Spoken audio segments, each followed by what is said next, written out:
Hey there, everybody. Have you ever been obsessed with a certain topic for many years and ended up spending thousands of dollars on your obsession? Well, if you haven't, I sure have. Now these days, the only obsessions I really have involve fish and geography, and those don't cost money, so they're fine.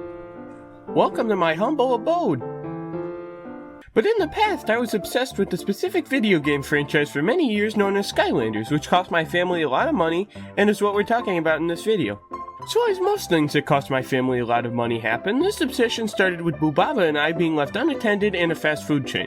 When I was a little 4-year-old, I was being watched by Bubaba, and she decided to take me for McDonald's. We don't sell that here, ma'am. Now I'm a pretty happy guy, so naturally I got the Happy Meal, which included a toy. Said toy was a purple dragon named Spyro, and I thought this dragon was really cool. So when I got home, I asked my parents how I could see more cool stuff like this dragon, and they pulled up a website known as Skylanders.com. They probably shouldn't have done that, because it was all over from there. Now Skylanders is an adventure video game where you have to complete levels to beat this guy called Chaos to save the Skylands with these guys called Skylanders. And it was my favorite thing ever. Unfortunately, however, in order to play Skylanders, you needed these figures that cost like $15 each.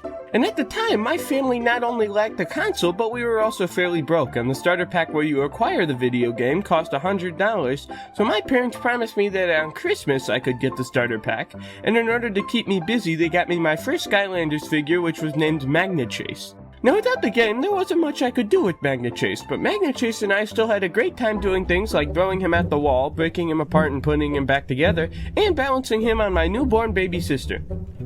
Finally, a use for her. Eventually, though, Christmas came around, and I got a Wii from my uncle as well as the starter pack and a bunch of Skylanders, and at this point my parents really screwed up, because if they hadn't got me this game, I would have probably forgotten about Skylanders, and the next 6 years that ensued wouldn't have happened, and we would have had a lot more money now.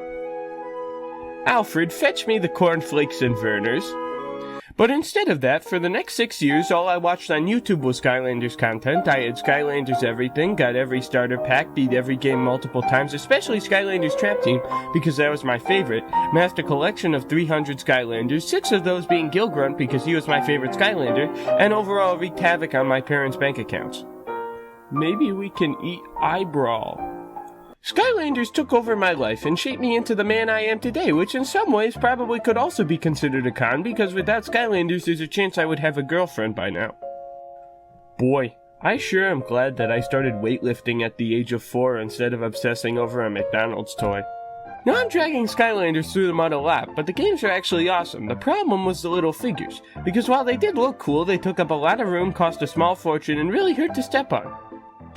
But despite this obsession, my Skylanders phase ended as swiftly as it began, because after I beat the last Skylanders game, I got other games like Fortnite and played those instead.